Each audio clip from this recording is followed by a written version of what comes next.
Hey there, it is Faith Talk Live. I'm Rick Probst. And I'm Dan Ratcliffe. One of our favorites right there. You are seeing him if you're watching YouTube Live and Facebook Live. It is Pastor Josh Weidmann. He's pastor, author, and speaker. Josh, how are you? I'm great. Thanks for having me back on, guys. I love being on with you. We love having Josh on, and we had Josh as a special guest on our podcast. You know, we've started these podcasts, and Josh, you know, we did that like a couple of months ago, or some time ago, and we finally gotten around to saying, "Hey, Dan, all right, so here's how you're going to do your podcast." So eventually, you're going to be on. Hey, it's already in the can. I'm all. Yeah, it's already in the can, great. So you're good to go. We'll have to promote it when we figure out when it's actually gonna air. You know, it'd be cool. In fact, I have a question for Josh. I mean, and this is a relationship question. So let's see if he can help me out here. We should do every week or every other week, ask Josh Weidmann. Ask Josh Weidmann, something like that. And we could ask him these questions that we know that he can answer. Yes, because he's all-knowing. I don't know about that, man. I do know. You guys give me way too much credit. The whole reason I like being on your show is I feel so much better after I'm here. Poor Josh. Now we'll never get him back on the show. Now we put pressure on him. Josh is senior pastor of Grace Chapel in Colorado. What is it? Inglewood, Inglewood, Colorado. Just south side of Denver. You can check out his podcasts, and they have a couple of services there at the church. Some great stuff, some great books too. We've talked many times about the end of anxiety. All right, before we get down to business, this is what happened this morning. So you're gonna have to help me. Okay, let's do it. You and your wife have been married how long now? Almost 13 years next month. 13 years. All right. Dan, I think, has been married, what, 20? It'll be 29 years this year. Yeah. That's amazing. For me, it'll be 40 in November. Okay. Well, I say 40. My wife, Donna, says it's 39. So somebody was unhappy there. For a year. There was a year there. She just wasn't sure. I don't know what happened. So he walks every Wednesday with the lead pastor's wife. They go walking and for exercise, and they talk. Yeah. It is great. And he and his wife, I think, have been married somewhere around 15 years, something like that. Okay. Well, my wife, Donna, came home this morning and said, we went walking today, and Jessica, who is the pastor's wife, she was so happy because Brian, her husband, who is the lead pastor of our church that we're on staff with, he said, you know what, Jessica? He says, I not only love you, I like you.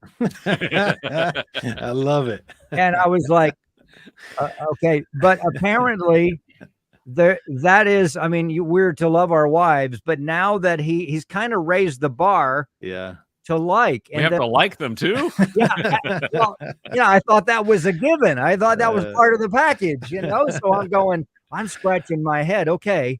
Now you would think that I would know timing, right? Yeah. So I thought, well, this is probably not a good time for me to say, well, Donna, I like you too. But you did, didn't you? I didn't. So okay, I don't know. Great. She was waiting for you to say it, and you never did. Well, that's the other thing. I mean, it's like, so if I say it, it's like, well, I mean, you're saying that because I'm telling the story. But if I don't say it, so Josh, you're a pastor, you're amazing, you're an author. No doubt you have this answer for me. When should I say, Donna, I like you? I like you. Every single day. Right? Every single day. You should not stop saying that. Too late, Rick. 40 years in, you better start now, buddy. You got a lot of making up. That's why you lost a year somewhere. That was apparently the unlikable year. Right. Yeah. It's will she say it back to you? That's going to be the interesting part. You know? I feel strongly about you too, honey. Yes. When we have you back on next month, I'll let you know what she says. That's great. I would love that. That's great. I'll let you know if I need a couch to sleep on. Or anything like that. No doubt. I mean, you being pastor for as long as you have, you encounter all kinds of relationship issues. Dan, a professional counselor. Yeah. I've been a pastor since 89. So relationships blended relationships my gracious, that to me, that is one of the hardest to speak to because you've got history of another relationship and sometimes children from another relationship, and you bring all that together, and it just it's a little clunky sometimes. What have you seen, and how have you helped folks? Well, so I'm also a biblical counselor, trained and certified by the Association of Certified Biblical Counselors. Most of my counseling is related to marriage. And one of the things that I do to help people is let them know the importance of not only liking, I think that's a great way to go with it, but also that you know your spouse. And so one of the things I'll say to my wife often is I'll say, I love you and I know you. And she'll even say it back to me. And it actually started with our 5-year-old, our little 5-year-old. One day I was leaving for work and she said, Daddy, I love you and I know you. And I'll never forget when she said it, because I was like, wait, that just riveted me. You love me even though you know me, right? Even though you know the worst parts of me, you know me, and you still love me. Wow. And so my wife and I have spent a lot of time, even in the last couple of days, I could tell you stories, but maybe for the sake of time, I'll spare you those details. But just basically sitting down and saying, listen, I feel like I don't know what's going on in your mind. I don't know what's going on in your heart. And so let's make sure that I get the chance to know you, and even to be known by you. So when I'm counseling couples, I'm often talking to them about how are you really taking time to know your spouse and to get to know them and uphold the commitment that you made in marriage to love them regardless of what you know about them. I was asking my wife on just this last Saturday. It was finally a beautiful day in Colorado. We've had freezing cold temperatures, but we were in the garage. We're cleaning out the garage. And I said to her, if I could pick up my phone right now, babe, and call God and ask him, what are the 3 things he's most pleased about with your life? What would he tell me? Wow. To which she was quickly like, what is this, a counseling session? Right? And I said, no, babe, I really want to know, like, where do you feel really pleased with the Lord, or the Lord would be pleased with you? And so then she turned it on me. She's like, well, you go first, and so I did. So I did. And then we asked the opposite question, if there were 3 things where the Lord would really want growth in your life, what would those things be? And she, of course, said, well, you go first, right? And so let me see how far you're willing to go before Exactly. But those are the types of questions that aren't just, how was your day? What are you thinking? What are you feeling? What's on your schedule tomorrow? We do all of that. That's just part of living in marriage and life. But when do we really take the time to just slow down? And it can be while doing a project like in the garage or fixing dinner together in the kitchen, but just to ask the more meaningful questions.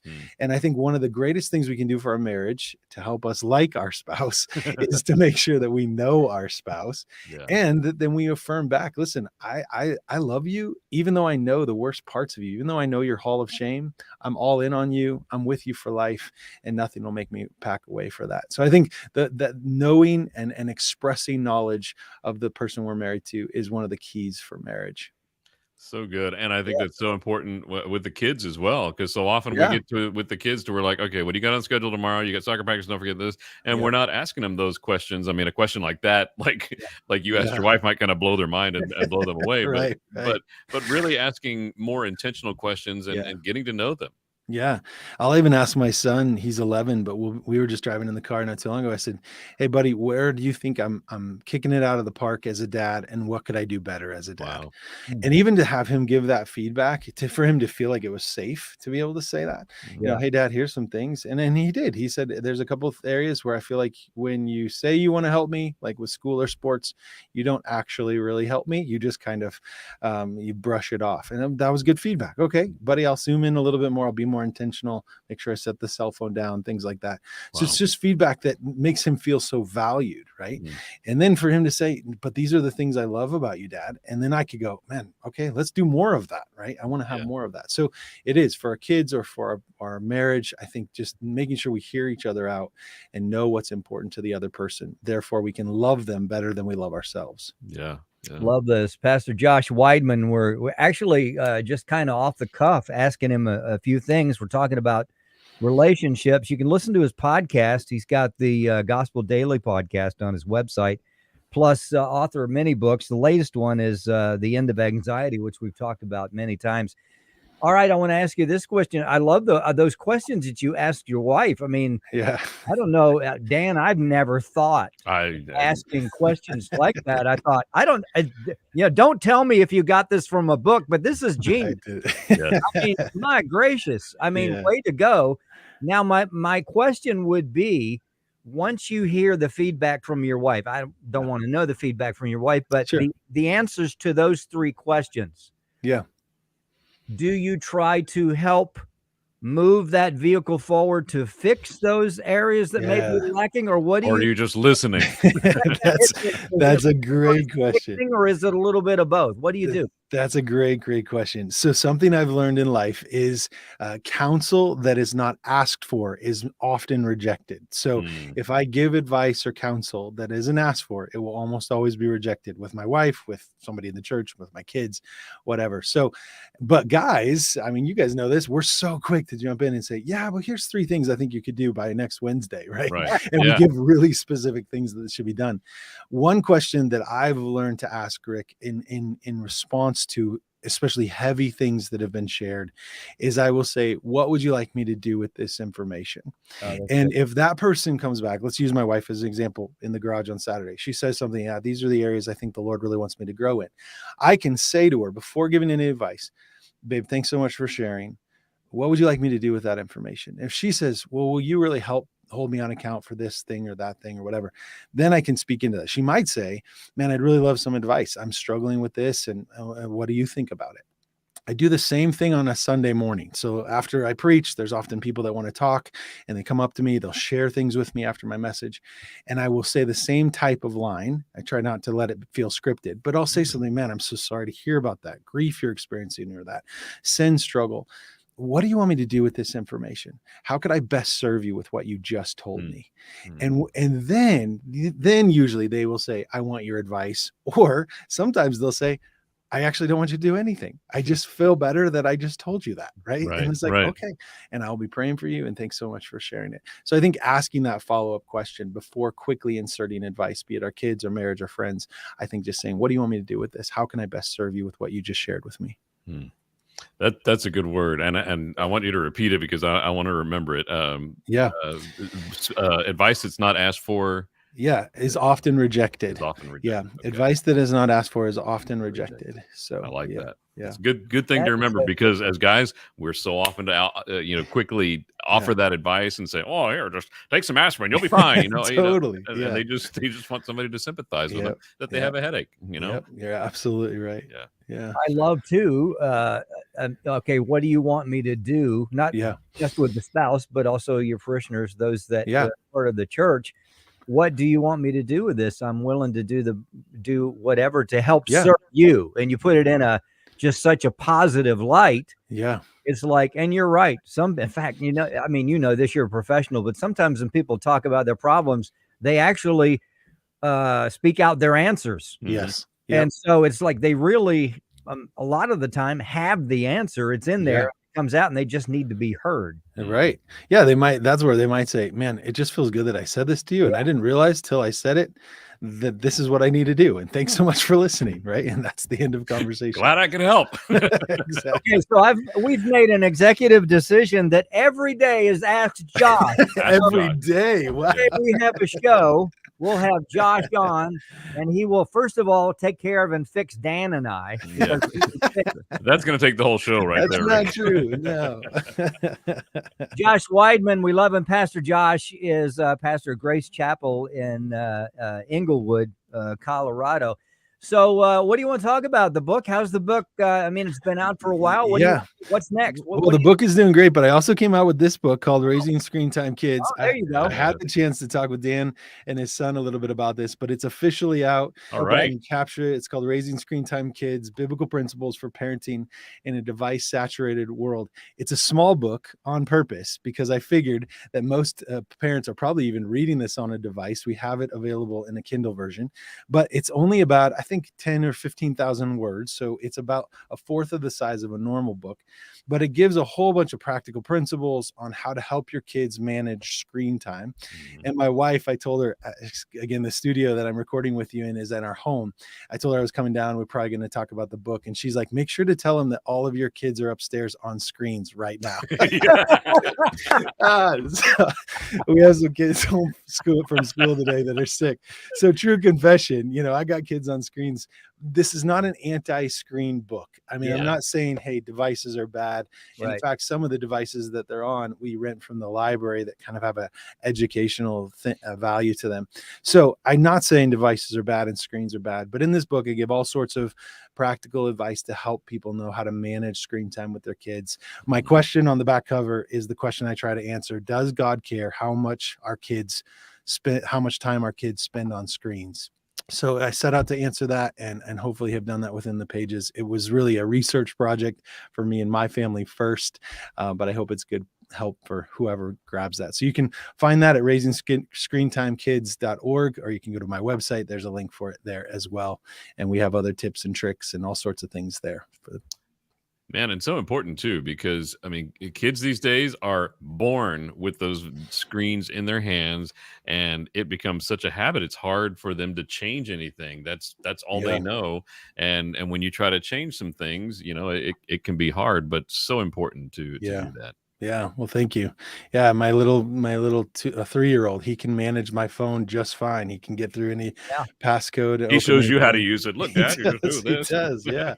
So they're natives to that, and they're growing up with it. That's all they know. But how do we manage that in a way that's still right for their little brains, but also for their souls? Yeah, definitely. Josh Weidmann, we're talking about his latest book. Hold that up again, Josh. If you will. For sure.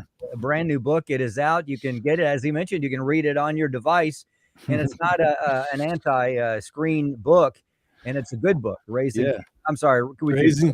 Screen Time Kids. Yeah, there you go. Yep. Dan, when you sat down with Josh, I'm assuming was your Joshua there as well when you did? It was Josh and Dan. What did Josh and Dan? Yeah, sounds like a cartoon on the Cartoon Network. Yeah, I like that. Yeah, what do you think Joshua got out of his interview with Josh, and what did you get out? Joshua loved talking with Josh. I mean, obviously, because they're both named Josh and they have like this brotherhood already. But just hearing the wisdom that Josh has about screen time, because that's one of the things we talked about was screen time for kids, and then also anxiety, which Joshua is saturated with screen. He's always on his device, texting with friends or Snapchatting with friends or doing whatever with friends. And so it was good for him to hear, kind of what Josh had to say, but then also just anxiety, which is something that Joshua has dealt with as well. And we think, with his book, The End of Anxiety, we usually think of adults dealing with anxiety, but younger and younger kids are dealing with it nowadays. I'm seeing a 10-year-old boy who's dealing with anxiety, and you're like, you're 10 years old. What do you have to be anxious about? But they are, and it's just such great stuff. And Josh speaks so well into it. Yeah. And when I was writing this screen time book, I didn't mean for it to be really a sequel, if you will, to the anxiety book.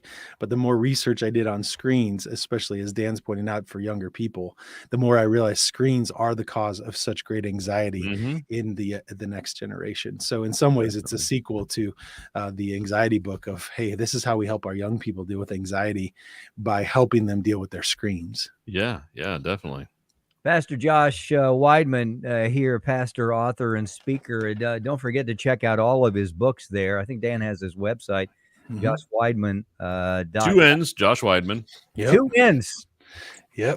Also, we got a couple of minutes. So what's next? I know you just put this book out, and I'm sure you're focused on that. What else do you have? The only reason I keep writing is so I can keep coming on your show. So well, keep on writing then. If I stop writing, I won't be with Rick and Dan. I got to keep writing. No, I'm actually in the process of a book right now. Hopefully we'll be done this month. It's how to do virtual biblical counseling. It's another short book, but helping people that do a lot through screens and how do they counsel or mentor or disciple through a screen. So that's going to be coming out this fall, but I haven't finished the manuscript this month. And then I have my book that I feel like is a life work, comes out in October. It's called When God Goes Silent, and it's a book I've been working on for a very long time, but journeys through the periods of our life where God is silent. And I've had that on countless occasions, obviously tied even somewhat to my anxiety, but I want to help people realize that God does seemingly go silent. My premise in the book ends up being that God is always present, even though if it feels like he's on mute, he's still present. But I'm excited to dive into that. I'm in the first part of that, and hopefully that will release the first weekend of October. Okay, I want to copy that as soon as it comes out, because my wife and I were just having this discussion the other day, and one of the things she said was, "I don't think God's hearing my prayers," and that's exactly what she's dealing with. So, yeah, and it's a true thing. I mean, you think the psalmists get to it many times. Psalm 88. I mean, Psalm 88 ends with "Darkness, you're closer to me than God is," right? And I think that's a pretty hopeless ending to a psalm. But I think there are many passages like that where they echo our feelings, kind of what you're vulnerable to share, Dan, that your wife feels like, God, are you even here? Darkness feels closer to me than you are, but that there's hope in the midst of that. God's doing something in the midst of that, and we can trust that his work will still be accomplished. So I'm excited for it. You can pray for me in the writing of that. It's a heavy book, emotionally speaking, and I'm incorporating stories of people that have felt like God went silent. And so even that has an element of heaviness with it, but excited to have that out this fall. Awesome. Can't wait for it. We definitely got to get that book, Josh. Thank you so much for what you do. You seem to touch on those things that, I mean, they're right there. I mean, even the virtual counseling thing, I thought, oh, that's awesome. Yes, I want that. Yeah. This guy is a genius. He should have his own show. Oh, he should have his own studio with fancy sound stuff on it. That's funny. Hey, we want to be sensitive to your time and your schedule. We know you're the master juggler with what you do, but we'd love to have you on next month. Okay, great. Let's do it. We get a lot out of what you say, and we believe that our viewers and listeners do as well as those that are in your congregation and those that read your books, etc. Thank you. So let's do that and just catch up with you. JoshWeidmann.com. That's 2 N's, and Weidmann is spelled Weidmann.com. Check it out. Let's take a break. We'll be right back. I'm Rick Probst. And I'm Dan Ratcliffe. This is Faith Talk Live.